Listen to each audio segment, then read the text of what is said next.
बिस्मिल्लाहिर्रहमानिर्रहीम। अस्सलाम वालेकुम नाज़रीन, आप यूट्यूब चैनल देख रहे हैं। मैं इमरान खान हूँ। शराफत को पकड़ लिया जी, और पहले में नहीं पता था कि किसने पकड़ा है। रात गए उसको पकड़ा है और पुलिस ने पकड़ा है। शराफत कौन है मैं आपको बता देता हूँ। शराफत मेरे छोटे भाई का दोस्त है और काफ़ी पुरानी उसके साथ दोस्ती है। पहले ये मिलके कोई बिज़नेस भी करते थे एडवर्टीज़मेंट का, फिर बिज़नेस तो इन्होंने छोड़ दिया काफ़ी अर्सा पहले तो, लेकिन इसके बावजूद दोस्त हैं, दोनों मिलते रहते हैं, इकट्ठे घूमते भी हैं, आते जाते भी हैं। मैंने अक्सर उसको देखा, वो अपने बच्चों के साथ भी आ जाता है, कभी मेरा भाई भी जाके उसको मिलता है। तो ये जो शराफत है ये इसलिए मेरे पीछे पीछे आ रहा था कि मेरा भाई पाकिस्तान से बाहर है।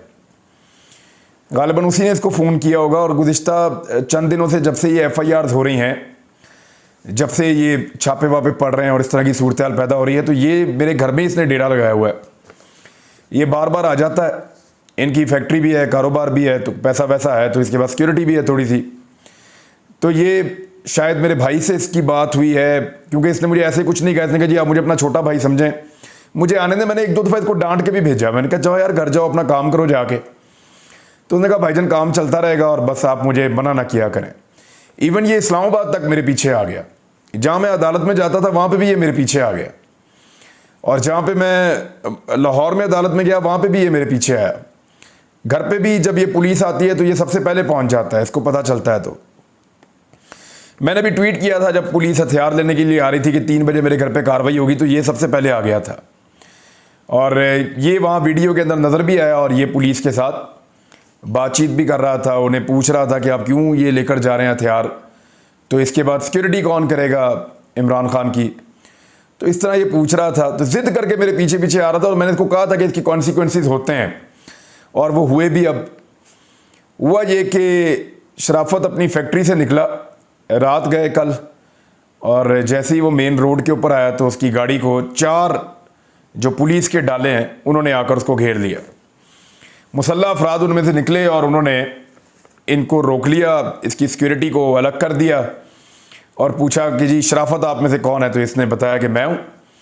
कि चलो जी हमारे साथ। इसको उठा के उन्होंने गाड़ी में डाला और वो उसको लेकर चले गए मॉडल टाउन की तरफ। पहले उसको कहीं और ले गए, उसके बाद वहाँ से घुमा के वापस मॉडल टाउन लेकर आए और मॉडल टाउन CIA में उसको बंद कर दिया गया। इसके मोहल्लेदार वहाँ पे आए, उन्होंने आके वहाँ पे एहतजाज किया, लेकिन इसका कोई कसूर नहीं है सवाए इसके कि ये आदमी मेरे पीछे पीछे आ रहा था, या मेरा भाई का जो दोस्त होने के नाते वो अपना फ़र्ज़ समझ रहा था कि मेरा भाई यहाँ पे नहीं है पाकिस्तान में, तो मैं इसके भाई के तौर पे या मैं उसका हिस्सा डालूँ या कुछ मैं साथ चलूँ। तो वो मेरे साथ वो लड़का खड़ा हुआ था, लेकिन उसको इन्होंने गिरफ़्तार कर लिया। बड़ा अनफॉर्चुनेट है। ये है जी फाशिस्ट, आप कह सकते हैं रजीम या हथकंडे। इम्पोर्टेड सरकार और उनके हैंडलर्स इस नैज में पहुंच गए हैं और इस तरह की हरकतें वो कर रहे हैं।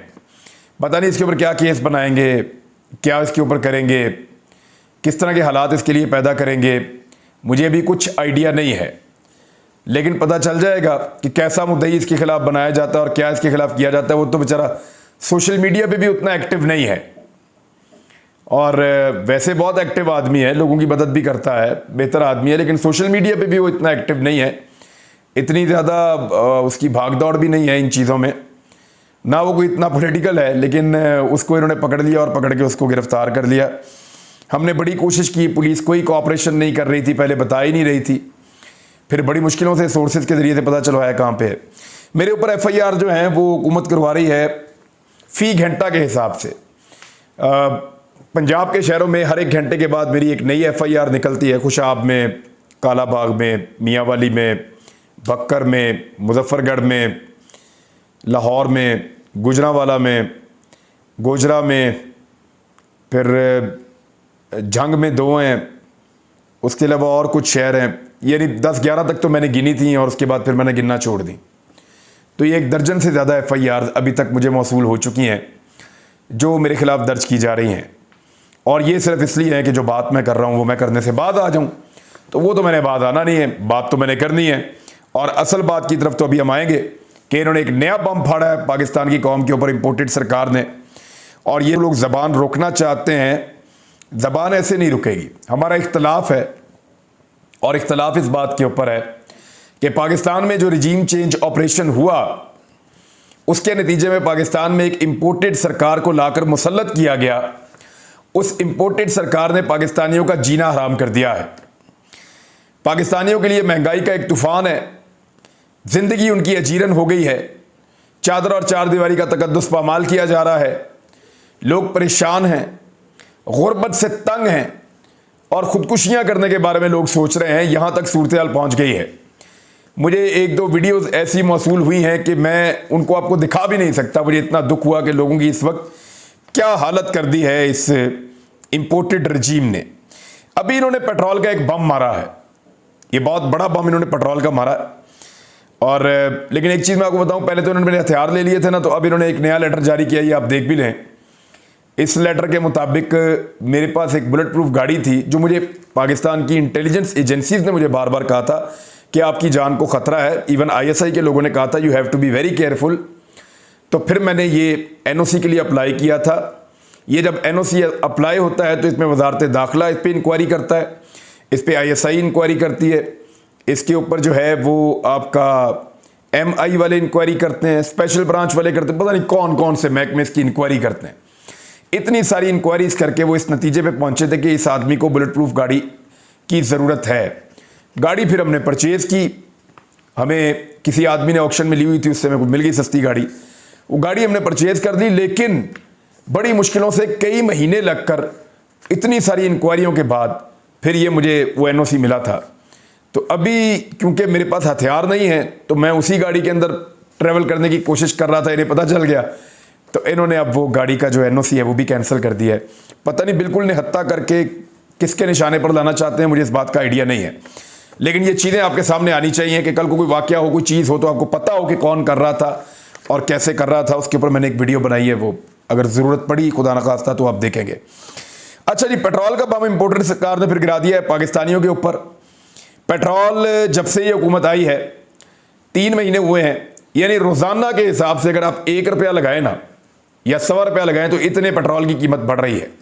अब आप अंदाज़ा करें कि कैसा जुल्म ये पाकिस्तान की अवाम के साथ कर रहे हैं। इमरान खान के दौर में पेट्रोल की जो आलमी मंडी में कीमत थी वो 129 रुपए पर बैरल थी और वो दे रहे थे 149 रुपए पर लीटर। इस वक्त जो आलमी मंडी में कीमत है वो लगातार कम हुई है और लगभग 25% तक कम हुई है, यानी 103 रुपए फी बैरल पे आलमी मंडी में पेट्रोल की कीमत पहुंच गई है। अब जब 103 रुपए पे पहुंच गई है तो फिर पाकिस्तान में सस्ता होना चाहिए पेट्रोल, 149 से नीचे आना चाहिए। और इस सरकार ने यह वादा किया था कि जब ये हुकूमत में आएंगे तो पेट्रोल 70 रुपए लीटर देंगे और डीजल भी इसी के आसपास देंगे। इन्होंने 70 रुपए पेट्रोल लीटर में देना था, इमरान खान साहब 149 में दे रहे थे। इन्होंने आने के बाद बजाय कि ये 70 रुपए करते, 80 रुपए कीमत को कम करते, इन्होंने 99 रुपीज़ यानी 1 रुपया कम 100 रुपया पेट्रोल इन्होंने बढ़ा दिया है शहबाज शरीफ की हुकूमत ने। तो इंपोर्टेड सरकार ने पेट्रोल 99 रुपीज़ 99 रुपये बढ़ाया है और डीजल जो है वो 133 रुपये महंगा कर दिया है।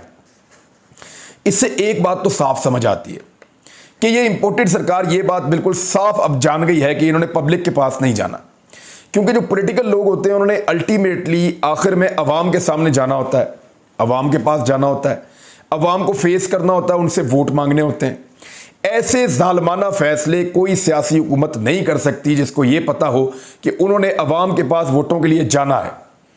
ऐसा दिखाई देता है कि जैसे इनको कोई श्योरिटी दी गई है कि आप इंतखाबात नहीं हारेंगे, आप ही पाकिस्तान में हुकूमत करेंगे, पब्लिक जितनी मर्जी नाराज हो जाए, आप जितनी मर्जी महंगाई कर लें, आप लोगों को जितना मर्जी परेशान कर लें, जितना मर्जी आप 30% के करीब महंगाई पहुंच चुकी है पाकिस्तान में और अब ये पेट्रोल की कीमत में इजाफे से और ज़्यादा बढ़ेगी और अभी इस पेट्रोलियम मसनूआत की कीमतों में मज़ीद इजाफा होना बाकी है। 250 रुपये का पेट्रोल हो गया 1 लीटर और डीजल जो है वो तकरीबन 300 का पहुंचने वाला है। ये इन्होंने पाकिस्तान के साथ जुल्म और जबर किया है। ऐसा लगता है कि इनको श्योरिटी दी गई है कि आप इलेक्शन जीत जाएंगे, चाहे ये ज़िमनी इंतखाबात हों।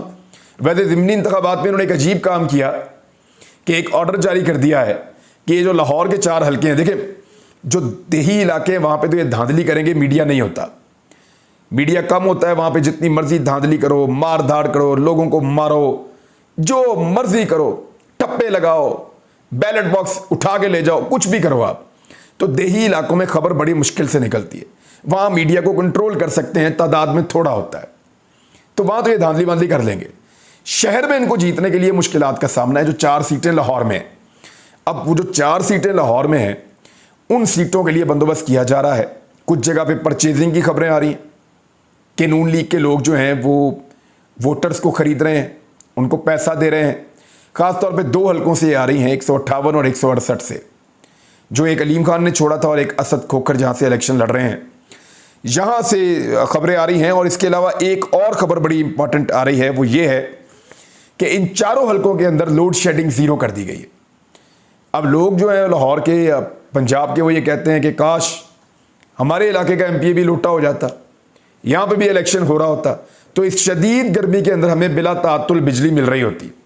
यानी बाकी लाहौर के अंदर लोड शेडिंग हो रही है, इन ग्रिड्स के ऊपर लोड शेडिंग नहीं की जा रही जानबूझकर, ताकि यहां का वोटर पीएमएलएन की मुखालफत ना करे, उसके लिए कायल हो जाए और पीएमएलएन को वोट डाले।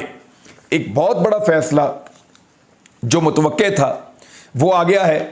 पहले पहले पाकिस्तान तहरीक इंसाफ को फैसले का जो शुरू वाला एरिया पढ़ के उनको लगा कि जैसे उनके लिए बहुत बड़ी कामयाबी है, हमजा शहबाज का इलेक्शन और हलफ जो है वो कलअदम हो गया। लेकिन जब फैसले की डिटेल आई और उसको पढ़ा तो पता चला कि हाथ हो गया पाकिस्तान तहरीक इंसाफ के साथ। अब क्योंकि फैसला आ चुका है तो उसके ऊपर जो लोग तनकीद कर रहे हैं, जो उसके ऊपर उंगली उठा रहे हैं, वो सारे मैं नुकात आपके सामने रख देता हूं। फैसला जो है वो ये है कि परवेज इलाही की जानिब से जो एक केस किया गया था, ये तकरीबन 2 महीने से चल रहा था, और जो दरखास्तें दायर की गई थी उनके ऊपर एक फैसला आया है। वज़ीर आला पंजाब का इंतखाब मुनरिफ अरकान को निकाल कर वोटों की दोबारा गिनती का हुक्म दे दिया गया है, और यह हमजा शहबाज के खिलाफ बज़ाहिर फैसला सुनाया, लेकिन यह फैसला हमजा शहबाज को सूट करता है और परवेज इलाही के खिलाफ आया टेक्निकली। इनका बतौर वज़ीर आला पंजाब इंतखाब का लदम करार दे दिया। यह फैसला पीटीआई और दीगर की अपील पर जस्टिस सदाकत अली खान की सरबराही में 5 रुकनी लार्जर बेंच ने 1-4 की अक्सरियत से किया है। और ये जो फैसला है इसमें 16 अप्रैल का हमजा शहबाज का हलफ का फैसला कलअदम और 8 सफ़ात पर मुश्तमिल ये फैसला था। और फैसले में कहा गया कि आज से हमजा और उनकी काबीना के फैसले गैर मौसर होंगे, यानी आज के बाद से गैर मौसर होंगे। इससे पहले वाले जो फैसले हैं उनको एक लीगल कवर मिल गया है। हमजा शहबाज ही इस बीच में वज़ीर आला होंगे जिस बीच में ये इंतखाब हो रहा होगा। और अब इस फैसले के ऊपर जो तनकीद आ रही है वो मैं आपके सामने रख देता हूँ। नंबर 1 तो ये है, कहा जा रहा है कि फैसला आने से पहले क्या हमजा शहबाज को मालूम था कि क्या फैसला आने वाला है। वो इसलिए ये लोग कह रहे हैं कि फैसला आया इससे पहले ही हमजा शहबाज बंदोबस्त कर रहे थे अपने बंदों को लाहौर के एक होटल में ठहराने का, और अब ये सारा बंदोबस्त कर लिया गया है और रोक लिया गया है लोगों को। दूसरा ये कहा गया कि इलेक्शन अगर कलअदम है और अगर इलेक्शन ही ठीक नहीं हुआ तो हमजा शहबाज कैसे वज़ीर आला पंजाब रह सकते हैं। वो तो फिर कानूनी वज़ीर आला पंजाब नहीं है, जिनका हलफ और इलेक्शन ही नहीं है, वो वज़ीर आला पंजाब कैसे हो सकते हैं। उनको हटाया जाए और दोबारा इलेक्शन करवाया जाए। तीसरा जो एक एतराज़ आ रहा है वो ये है कि एक मखसूस वक्त के अंदर इंतखाब करवाने का फैसला किया गया है कि 4 बजे आप इसको शुरू करें, आज के दिन में होगा, और इसको फटाफट जो है वो ख़त्म करें और परसों 11 बजे तक जो है वो गवर्नर हल्फ लेके इस सारे मामले को बंद कर दें। अब यहाँ पे पाकिस्तान तहरीक इंसाफ का ये कहना है कि उनकी जो 5 मखसूस नशस्तें हैं उन पे लाहौर हाई कोर्ट के फैसले के बावजूद अभी तक इलेक्शन कमीशन ऑफ पाकिस्तान ने अमल दरामद नहीं किया और उनके 5 अरकान असम्बली उनको वापस नहीं मिले। अगर वो मिल जाते तो उनकी तादाद 173 हो जाती, और उस वक्त अगर 2 आज़ाद अरकान तोड़ने में कामयाब हो जाते परवेज इलाही, तो बड़ा सख्त मैच पड़ जाता परवेज इलाही और हमजा शहबाज में, और बहुत बुरी सूरत हाल हो जाती यहाँ पे, और कोई भी वो इलेक्शन जीत सकता था या हार सकता था। लेकिन हुआ क्या? हुआ ये कि 5 मुनहरिफ अरकान के ऊपर मामले पे इलेक्शन कमीशन ऑफ पाकिस्तान ने लाहौर हाई कोर्ट के फैसले पे अमल दरामद नहीं किया, और अमल दरामद ना करते हुए पीएमएलएन को भी एक अपील का मौका जो है वो फराहम किया, और इसी बीच में ये फैसला आ गया। अब वो 5 बंदे हैं नहीं, और फैसले के अंदर मेंशन किया गया है, जो खबर मैंने पढ़ी है उसमें, कि इन 25 लोगों को निकाल कर इलेक्शन करवा दिया जाए। तो अगर आप ये 25 लोग निकाल देंगे तो 168 बच्चे पाकिस्तान तहरीक इंसाफ के और पीएमएलएन के 176-77 हैं, तो इस तरह तो ये वन साइडेड हो गया, उनके 9 वोट ज़्यादा हैं। तो ये तो जो पाकिस्तान तहरीक इंसाफ है उनका जो उम्मीदवार है परवेज़ इलाही उसके हाथ बांध दिए हैं और हमजा शहबाज को पूरा मौका दिया जा रहा है कि वो बड़े आराम से अगले 24 घंटे के अंदर दोबारा वज़ीर आला पंजाब बन जाएं और कानूनी वज़ीर आला पंजाब बन जाएं। अच्छा, इसमें एक और चीज़ हुई है कि पाकिस्तान तहरीक इंसाफ के पास इतना वक्त भी मैसर नहीं है कि वो इस प्रोसेस पर स्टे ऑर्डर ले सके सुप्रीम कोर्ट ऑफ पाकिस्तान में जाकर, क्योंकि अगले ही दिन इंतखाब है। अगर वो जाएंगे स्टे में तो वो उसी वक्त तो नहीं लगेगा, वो टाइम लगेगा और जब तक ये सारा प्रोसेस होगा तब तक यहाँ पे इलेक्शन हो चुका होगा और अगर यहाँ पे इलेक्शन हो चुका होगा तो फिर हमजा शहबाज फिर वज़ीर आला बन जाएंगे, तो नए सिरे से फिर एक अजीबोगरीब केस चलेगा। अभी तक एक और चीज़ ये है कि पीटीआई के 5-6 अरकान हज के ऊपर गए हुए हैं, वो भी कम हो गए हैं, यानी वो रह जाएंगे 162 163। यानी पीटीआई के तो वहमो गुमान में नहीं था कि ये अभी इलेक्शन आ जाएगा। 2 महीने से एक चीज़ लटकी हुई थी तो एकदम वो आ गया फैसला और इलेक्शन आ गया।